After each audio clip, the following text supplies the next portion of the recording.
Hey guys, French Tutor here. Hoyoverse just officially announced the upcoming banner for Jing Yuan and the new Light Cone banner, and I wanted to share my thoughts and review both banners before you decide to pull, so let's get right into it. Jing Yuan is a 5-star Lightning Erudition character who is bound to be extremely strong and will focus mainly on AoE damage. The one special thing about Jing Yuan is that he summons an entity called Lightning Lord, who also has their own turn in the turn order of a battle. Together, they use a stacking mechanic called hits per action. Jing Yuan's skill and ultimate will gain stacks of hits per action for Lightning Lord and will use all stacks when it's their turn. Lightning Lord's attacks are also considered follow-up attacks. Hoyoverse just released a character preview that goes over his backstory and his traces, so if you're interested, I'll leave a link down below. Now, should you pull for this character? Well, first off, if he is someone you really wanted and have been waiting for him and even skipped Zila for him, pull for him. There's no should you pull here, to be honest. And if you're pulling for Jing Yuan for Alejandro Saab, the English voice actor for him, and Sino in Genshin Impact, you're awesome. And for those who are not sure, what can he provide for us gameplay wise? As you've seen already, there has been tons of content, especially late game, where there are enemies who are weak to lightning. This will not change for a while. Serval was given to us for a reason, and in order to promote pulling for Jing Yuan, there will be even more enemies with lightning weakness. So utility wise, there's really nothing to question since he will outclass Serval and Arlon in the AoE department. Not to mention, if you use Jing Yuan in the simulated universe, he can utilize the damage buffs and the follow-up attack buffs as well. If you can build Serval well and utilize her shock effect well enough for chip damage, you can definitely get by. She will just simply do a lot less damage. But as a free character, she does her job well. If you are still on the fence, let's look at some of the upcoming 5-star characters. But keep in mind, we don't know exactly when any of these characters are coming, so we should wait a week or two until Hoyoverse officially announces when they will come. Silverwolf was a 5-star quantum character we were able to play in the intro scene to the game. She is part of the Stellaron Hunters and her concept revolves around hacking. If she is a character you liked, you can consider her. Locha is a 5-star imaginary character who is a healer and also deals damage. He was a trial character for the story, so if you liked him as a character, consider him too. Plus, he's an imaginary character, so that's always a plus. Yukong is a 4-star imaginary harmony character who you will also encounter in the story. She'll be the first 4-star imaginary character, and I believe she will be pretty popular as well. I'm gonna predict her to be on the Locha banner, but I could be wrong. If you're not planning to pull on that banner for Locha, be careful trying to pull for 4-star characters because it's difficult to get the one character you want.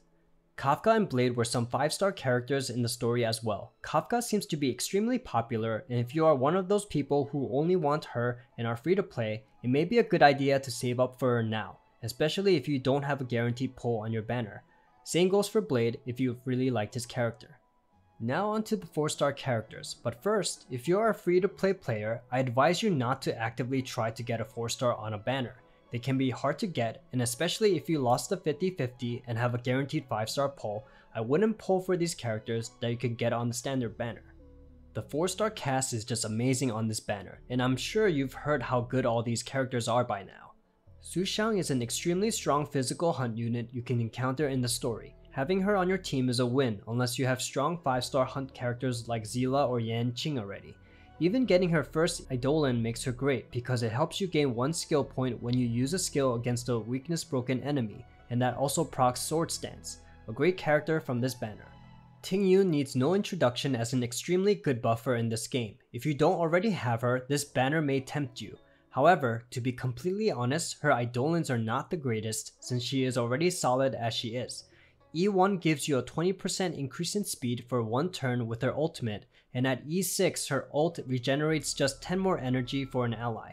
Having Ting Yun on this banner is amazing, and having more Eidolons for her won't hurt. March 7th is a free character, but her Eidolons are actually pretty good and she can become a makeshift healer. E2 gives you a shield for just entering combat, and at E6 her shield can heal you a tiny bit at the start of an ally's turn. It's always beneficial to have March 7th built, and having even more utility with her is amazing. Now onto the Light Cone banner, and as general free-to-play advice, you really shouldn't pull on the Light Cone banner because it's way more worth it to spend your pulls on limited character banners, and from what we've seen, 5-star limited characters function really well with other weapons, even free-to-play ones.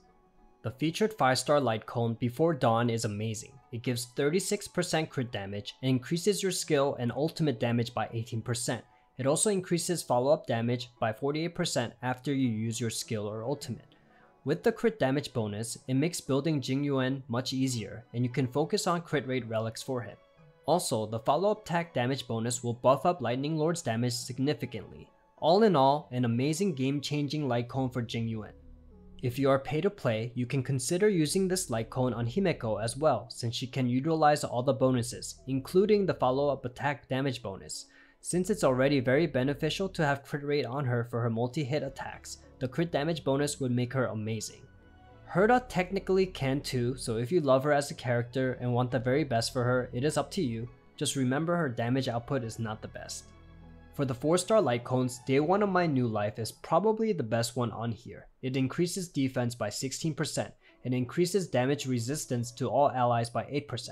At S5, you will get 24% defense and 12% damage resistance. I'd say this is the 4-star best in slot for March 7th, because the Battle Pass light cone's ult damage bonus isn't the best for her, and even the 5-star weapon you can get at Herda's weapon shop is not that great for her either. Definitely a solid weapon, and you can even use it for Fire Trailblazer or Japard if you need it. Putting Planetary Rendezvous on this banner is a pretty interesting and kind of genius choice. Basically, they want you to equip this on Ting Yun, and as a lightning character, she will boost lightning damage to other allies of the same element, which would be Jing Yuan. At S1, the damage bonus is 12%, and at S5, it's at 24%, which is a pretty significant buff. If you are planning to use both Jing Yuan and Ting Yun and pull on the weapon banner, here is a catered solution for you. Only Silence Remains is a good general weapon for Su Shang, which increases attack by 16% and increases crit rate by 12% if there are 2 or less enemies on the field. At S5, you get 32% attack and 24% crit rate. Not the best hunt weapon, and I think Su Shang has better options like the free 5-star Herda's Light Cone or even the Battle Pass weapon for guaranteed crit rate. Just okay at best, and probably on the banner to balance out how good the 5-star Light Cone is. So that's it for my banner review. If you are planning to pull for Jing Yuan, I wish you all the luck and may Lightning Lord bless your pulls. If you are not pulling, who do you want to pull for in the future? Comment down below and let me know. If you liked today's banner review video, please make sure to like and subscribe. I'll be providing my input for banners when they are previewed and come out. Thank you for watching, and I will see you all next time. Take care now.